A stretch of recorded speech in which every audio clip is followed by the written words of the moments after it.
সীতাপাটি মোজা কাটি শোভে সুন্দরীকে হায় গো শোভে সুন্দরীকে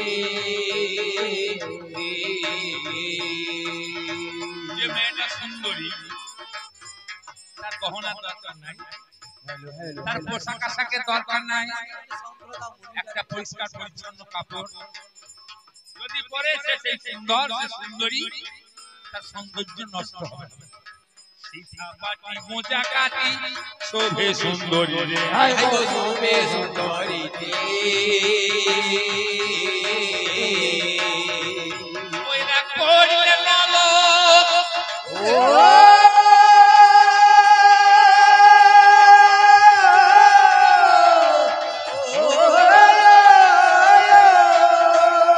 ওরে করলে নলক তাই না ঝলক, ওরে করলে নলক তাই না ঝলক, ওই যাবা মুখির কানা ওরে যে বাবুর খানাকে যে বাবুর খানাকে সাথে গিয়ার মতো বলে ওরে সাথে গিয়ার মতো বলে ওরে সাথে গিয়ার মতো বলে ওরে সাথে গিয়ার মতো বলে ওরে সাথে গিয়ার মতো বলে লোকে কোকিলে একই বরণ জানে সবই লোকে হায় গো জানে সবই লোকে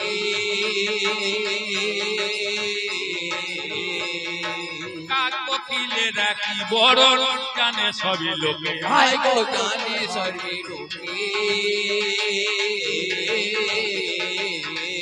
ওই দেখ কোকিল গাইবে পঞ্চমে কোকিল গাইবে পঞ্চমী কোকিল গাবে, ওই দেখ কোকিল গাইবে পঞ্চমে আর কাকা করে ওরে কাকা করবে কাকে রে আর কাকা করবে হায় কাকা করবে সাদে কি আর মন্দ বলে ওরে সাদে কি আর মন্দ বলে লোকে ওরে সাদে কি আর মন্দ বলে লোকে বেশ বলেছে ভালো কথা গো, আমি শুনতে পেলাম আমি ছোট্ট করে জানাইব আমার কবি গানে আপনারা শুধু শ্রোতা গো শুনেছেন সবাই সম্বন্ধ আমার নাকি গো রইল না বজায়, পাঁচ সম্বন্ধ আছে আমার ওই নাদারির সরে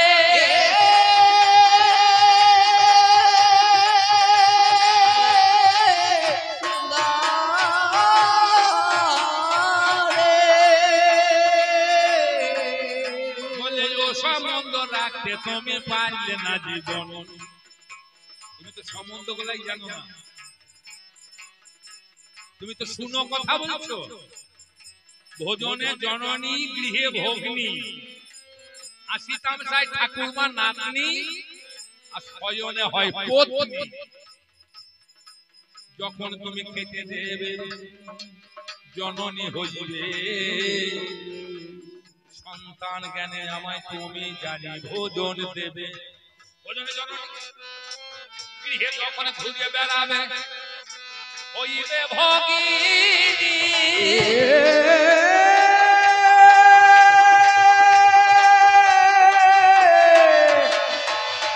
ওরে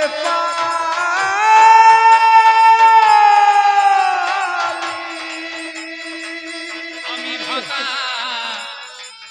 তুমি আমার হইবে ভগিনী। মানে ঘরে যখন তুমি ঘুরে বেড়াবে আমি থাকবো তুমি থাকবে, ভাই বোনের মতো সম্বন্ধ, সব সময় বউ নয়। আসি তামসা হবে যখন নাতনি কিংবা ঠাকুরমা হবে, হাসি তামসা তোমার সঙ্গে দুইজনেতে হবে।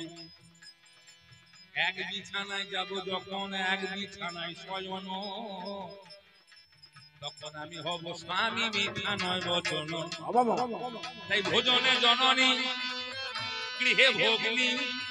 হাসি তামসায় ঠাকুরমা নাতনি, শয়নে হব তুমি পত্নী আমি স্বামী। আমরা এই সম্বন্ধ পাই সে সম্বন্ধ রাখতে তুমি পারলে না ধরায় মা হতে পারো নাই তুমি তোমার পরে নাকি মনে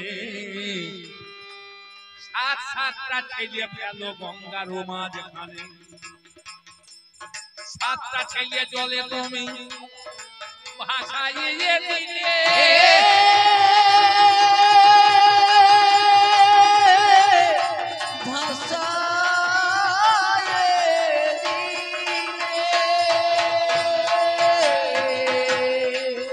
গঙ্গা তুমি শান্তনু রাজার ঘরে গেলে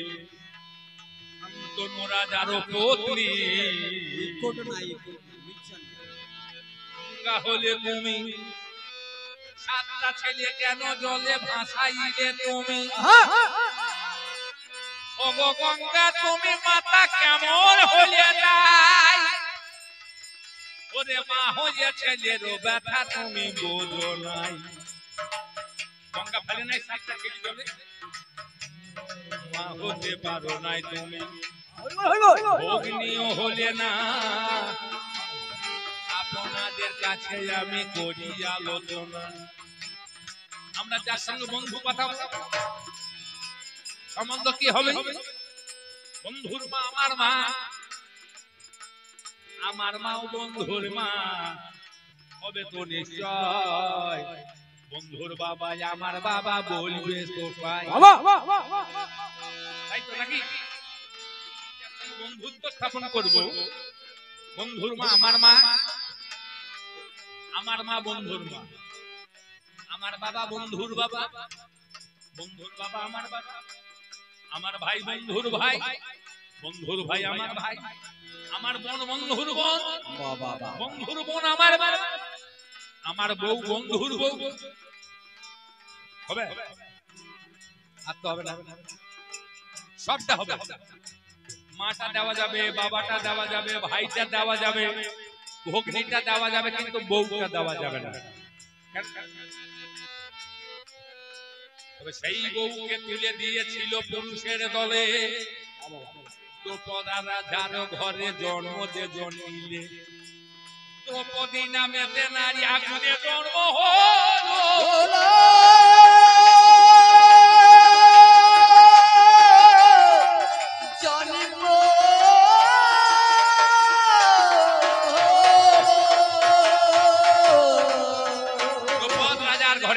থেকে উদ্ভব লক্ষ্যবিদ্ধ করে সেদিন অর্জুন পেয়েছিল দৃষ্টি রেখে যুদ্ধে মেরেছিল পান অর্জুনের বারে মাছের চক্ষু করিল খান খান তবে অর্জুন দ্রৌপদীরে সেদিনেতে পায় মায়ের কথা পেয়ে গেল আরো চারে ভাই সাধারণ নারী তোমার মতো নয়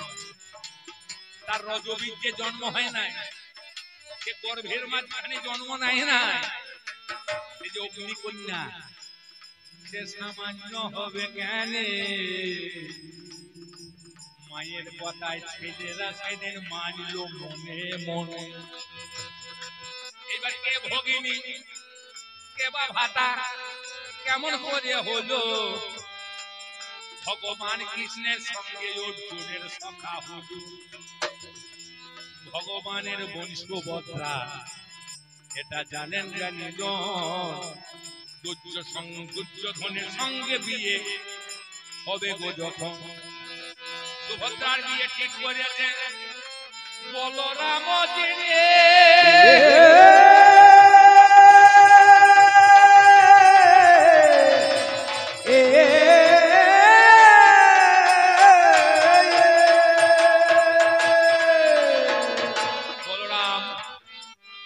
দুর্যোধনের সঙ্গে সুভদ্রার বিবাহের ব্যবস্থা করেছে আজমল হলুদ মেখে চললো দুর্যোধন বিয়ে করছে এধারে সুভদ্রা দাদার কাছে গিয়ে বলছে দাদা গো তোমার মতো স্বামী না পেলে বিয়ে করবো না কোজান তোমার মতো স্বামী অর্জুন আর কৃষ্ণতে একরকমই ছিল সুভদ্রায় অর্জুনকে নিয়ে বলাই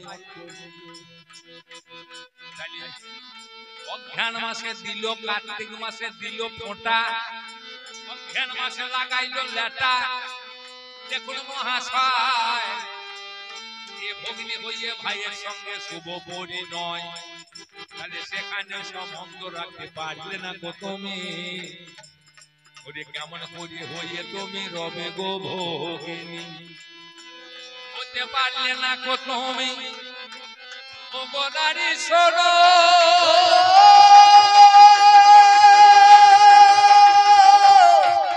নারী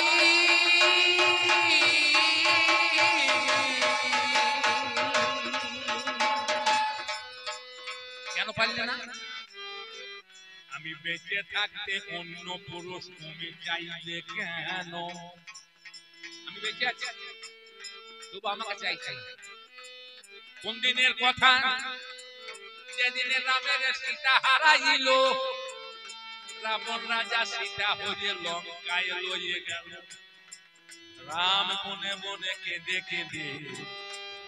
সবাইকে শোধায়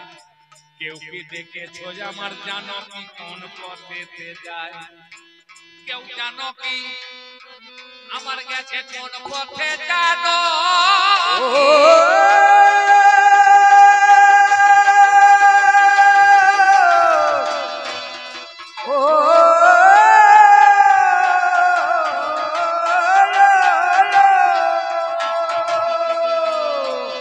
রাস্তায় কেঁদে কেঁদে যাকে দেখতে পায় তোমরা কি জানো আমার কোন পথে গেছে জানো কি তোমরা জানো কি তোমরা জানো কি আমার গিয়েছে জানো কি বলছে রাম ধনু কি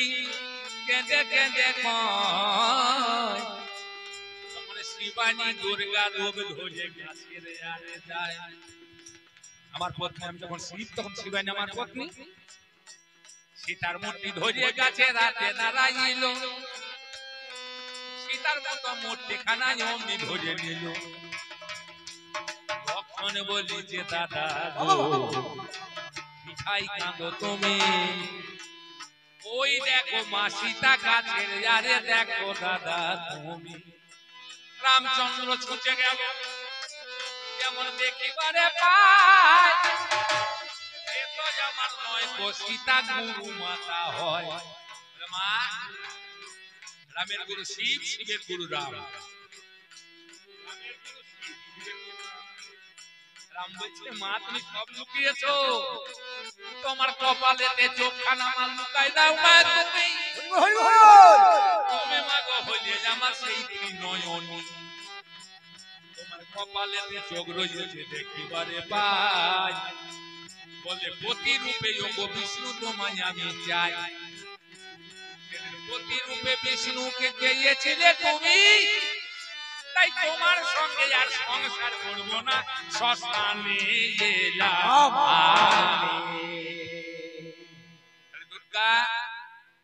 তুমি একবার চাইলে চাইলে কার্তিককে বলে বাবা কার্তিক আমাকে আলিঙ্গন কার্তিক বললো মা সবার মাঝখানে তো মা বেটা আলিঙ্গন হইতে পারে না তুমি আমায় নির্জন জায়গায় লয়ে চলো আমায়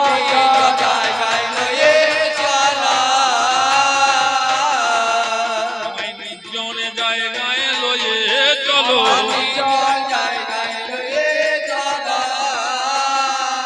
তোমায় আলিঙ্গন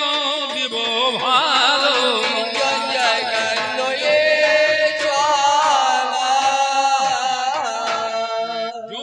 দক্ষিণ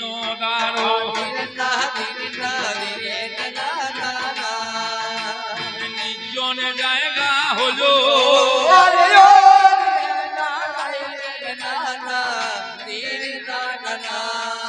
আমার কার্তিকে লয়ে দুর্গা মাতা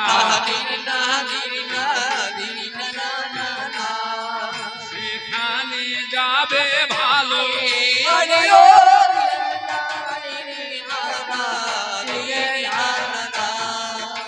কার্তিকের বাহন কে কার্তিকের বাহন ময়ূর ময়ূরকে বলছে ভাই রে আজ বড় দায়ে পড়েছি করি কি উপায় একমাত্র তুমি ছাড়া আমার উপায় কেহ নাই বাবা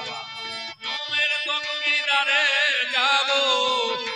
হয়ে যাবে জননী ওরে মা বেটায় আলিঙ্গন হবে ও ভাই শোনো তুমি নির্জন জায়গা হলে হবে নইলে হওয়া নাই যেমন কাছাকাছি হব আমরা দুজনাই আমরা মা বেটাই যখন খুব কাছাকাছি হব তুমি নির্জন স্থানে আড়াল থেকে সারা দেবে দেখা দেবে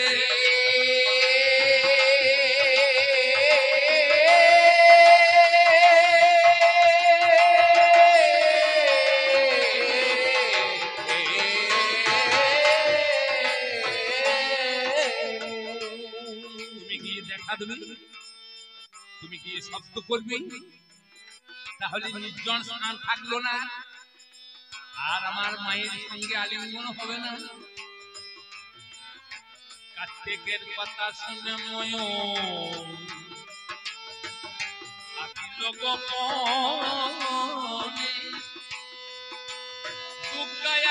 কাছাকাছি হবে যেমন নির্জন স্থানে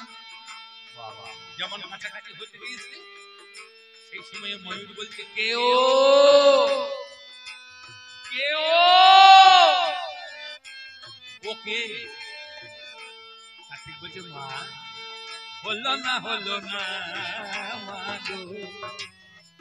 হলো না জালিঙ্গ ওই দেখো ময়ূর মা গো হরিও দর্শন শুনছো কি বলছে ময়ূর কেউ কেউ কে হয়ে দুর্গা অভিশাপ দিল আমি শ্রী মিলন ময়ূর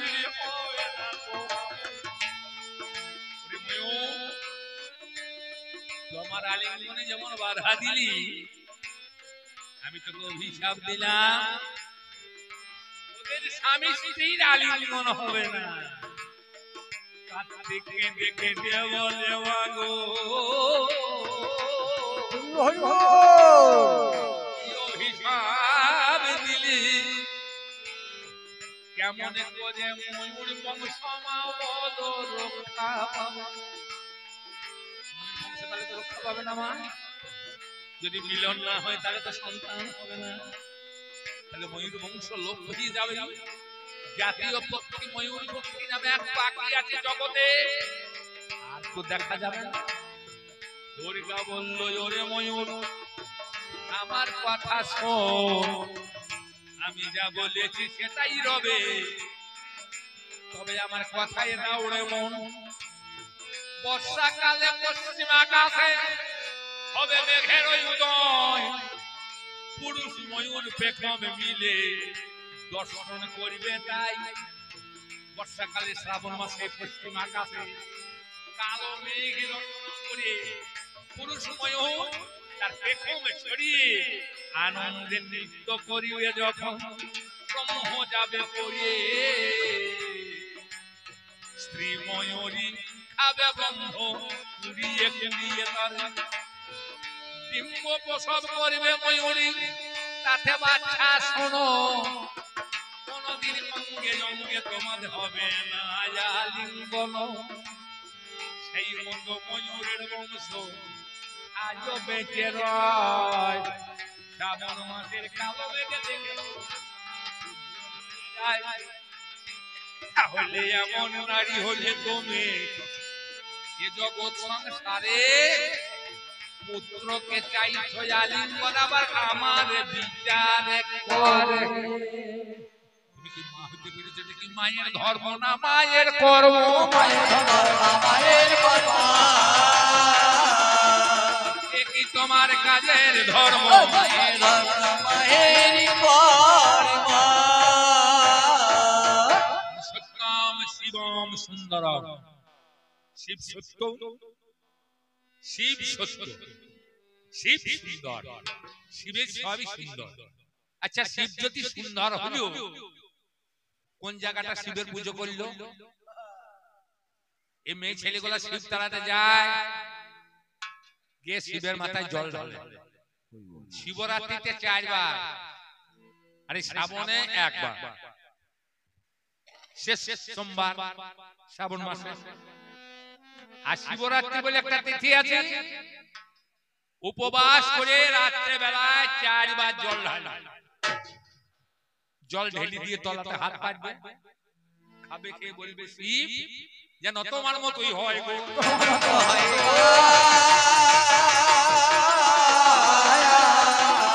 এরা বর চেয়ে নাই গো তোমার মতো হয় গো।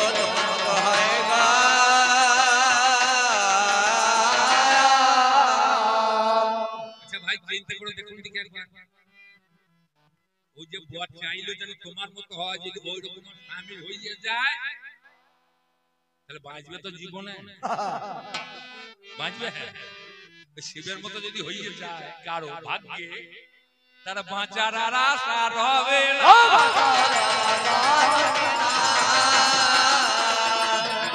ফাটা হয়ে মরলে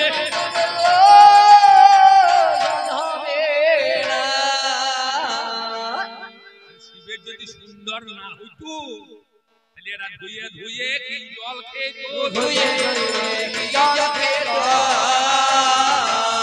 শিব যদি না সুন্দর হতো,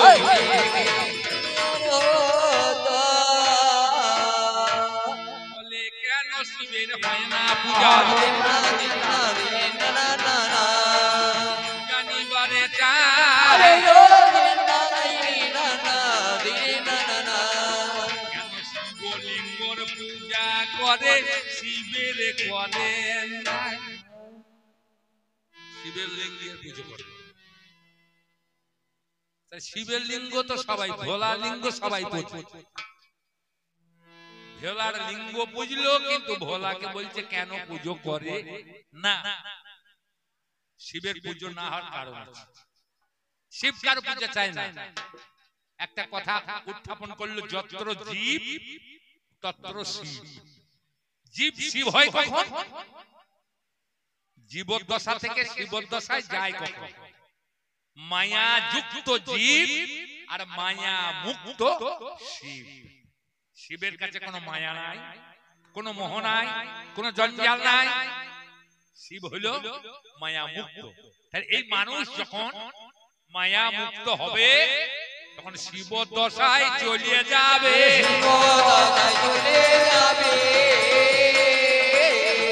তখন এই জীব শিব হবে। মায়া যুক্ত জীব, মায়া মুক্ত শিব। তাহলে মায়া মুক্ত হলে পরে শিব হতে পারে। মায়া মুক্ত হলে পরে শিব হতে পারে।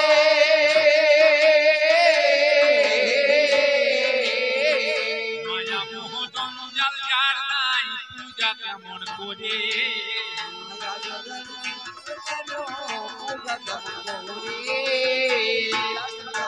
মায়া মোহ জঞ্জাল নাই, পূজা কেমন করে?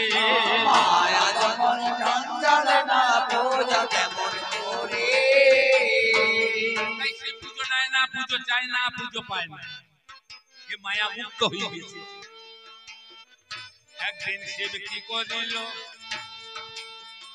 নারায়ণে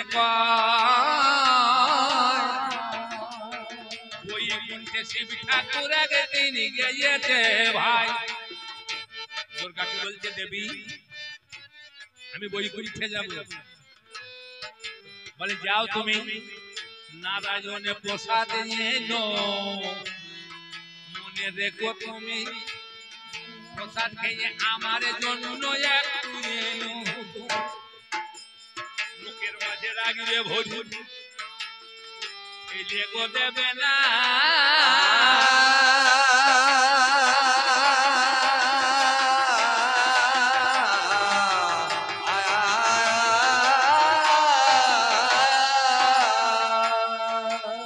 বেশি দরকার নাই, সাত সামান্য একটু মুখের মাঝেই তুমি ভুলে যাবে কিন্তু ভাঙর ভোলাসি ভাঙ ধুদরা খায় উদয় নাগে ছবল্লায় থাকে না কমনে ছাই ভস্য মাকে থাকে শ্মশানে মশানে ভাঙর ভোলা নাই গোবলে আনে নাই ভাই বলে কই গো প্রসাদে আমায় একটু দাও তাই কি আমি ভুলে গেছি অভিশাপে দেব না জগতের মাঝানি কিন্তু মানবের না পূজা শুনে রাখো কান তুমি অভিশাপ দিলে মাথা পেতে যাই মেনে দিলাম গো দুর্গা তুমি আমার রানী তবে আমার লিঙ্গ করিবে পূজা আমারও নাই হবে আমি লিঙ্গ হইলে আমার পূজা তখন হইয়ে আমি না থাকলে আমার লিঙ্গ থাকবে আমার লিঙ্গ থাকলে আমি থাকবো লিঙ্গ থাকলে আমি থাকবো আমার লিঙ্গ থাকলে আমি থাকবো আমি পোকার অন্তে পূজা পাবো লিঙ্গ থাকলে আমি থাকবো তুমি দেখতে আমি পূজা বেছি না কিন্তু আমার পূজা হয় শিবের লিঙ্গের যখনই পূজা হয় তখনই শিবেরও পূজা হয়ে যায় আর তোমারই অভিশাপ তুমি বলেছো তোমার কেউ পূজা করবে না আমরা দরকার নেই আমার যদি পূজা না করো আমার লিঙ্গ পূজা করো কেন লিঙ্গ পূজা করো কেন লিঙ্গে ভালোবাসলে কেন লিঙ্গে পূজা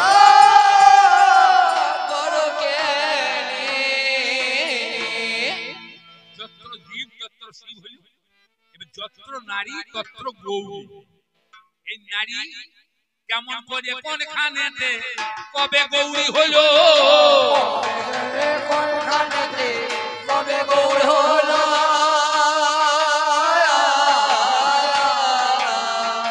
কেমন করে যোগ আজি নারী গৌরী হলো গৌর হলো তুমি আমার কাছে খুলে বলো আমার কাছে খুলে বলো কবে নারী গৌরী হলো আমার কাছে খুলে বলো কবে নারী গৌর হলো আমার কাছে খুলে বলো তাহলে যত্র জীব তত্র শিব হয় কখন মায়া মুক্ত যখন হয় তখন হয় জীব শিব মায়া যুক্ত জীব মায়া মুক্ত শিব তাহলে নারী গৌরী হয় কখন বলো কেমন করে গৌরী হবে কেমন করে গৌরী হবে কবে নারী গৌরী হবে কেমন করে গৌরী হবে জিজ্ঞাসা করছে বলো তো রাতে স্বামী দিনে ভাসুর জড়িয়ে জড়িয়ে ঘরে শ্বশুর ভালো করে শেখাইছো বলিও এক বৃক্ষের দুই মূল তিন শাখা চার ফুল রাতে স্বামী দিনে ভাসুর জড়িয়ে জড়িয়ে ধরে শ্বশুর এটা হলো সম্পূর্ণ কথা এটা বৃক্ষ এক বৃক্ষের দুটো মূল উপর দিয়ে শেকড় আছে নামত শেকড় আছে এটা হলো মানব বৃক্ষ তিনটে শাখা ইরা পিঙ্গলা সুষমনা চারটে ফুল ধর্মার্থ কাম মোক্ষ রাতে স্বামী ভীম 2 বছর দ্রৌপদীর কাছে থাকবে রাত পোয়ালি 2 বছর পূর্ণ চলে যাবে অর্জুনের ঘরে তখন অর্জুন হবে স্বামী ভীম হবে ভাসু তাহলে রাতে স্বামী দিনে ভাসু আর ভীমের বাবা হচ্ছে পবন বাতাস জড়িয়ে জড়িয়ে ধরে শ্বশুর তুমি ধুইয়ে ধুইয়ে জল খেয়ে না ধুয়ে ধুয়ে জল খেয়ে না পুরুষের ক্ষমতা তোমায় দেখালাম ধুয়ে ধুয়ে জল খেয়ে না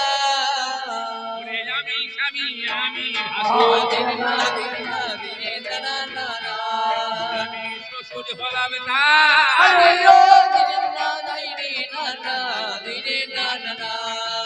কেমন করে কবে হলাম তোমার রাতে স্বামী দিনে ভাসুর জড়িয়ে জড়িয়ে ধরেছে। কখন স্বামী হইল, কখন ভাসুর হইল, কে জড়িয়ে ধরল, আপনাদের কি বুঝতে অসুবিধা হইল? বুঝেছেন তো? বুঝতে পেরেছেন কি বলতে? যদি অসুবিধা হয় আমার কথা বুঝতে আমাকে বলবেন, আমি নগদের খোঁজ দেব, আমি অবশ্যই চেষ্টা করব আপনাদের বোঝাবা। এবার স্বামী দেখাবো, স্বামী দেখাবো,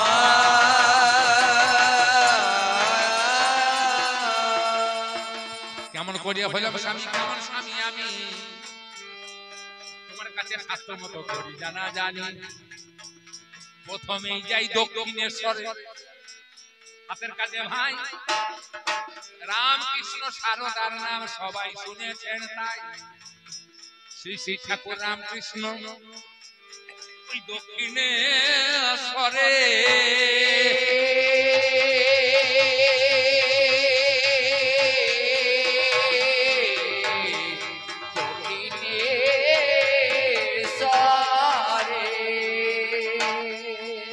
মায়ের ভক্ত হলো সেজন বিশ্ব চরাচরে। মায়ের ভক্ত রামকৃষ্ণ, প্রথমে নাম ছিল গদাই খ্যাপা, পরে নাম হল শ্রী শ্রী ঠাকুর রামকৃষ্ণ পরমহংসদেব। সেই রামকৃষ্ণ পরমহংসদেব বসে আছে, ওনার পত্নী নাম হলো সারদা। সারদা একদিন গিয়ে বলে, ঠাকুর আমার কথা শোনো, আমার জননী সাজিতে হলো বাসনা, সাজিয়ে দাও কেন? ঠাকুর বলছে, সারদে কথা শোনালে জননী হতে চাইলে তুমি এই না মহিতল। কতগুলা ছেলে নেবে সারদে গো, তুমি কত গোলা চাও, কত সন্তান নেবে তুমি আমারে জানাও। সারদা বলছে, জানি না, বলতে পারবো না আমি, তুমি যতই দেবে ততই নেবে, মা ডাক শুনবো আমি। নারী মা ডাক না শুনলে পরে তার জন্ম ধন্য নয়,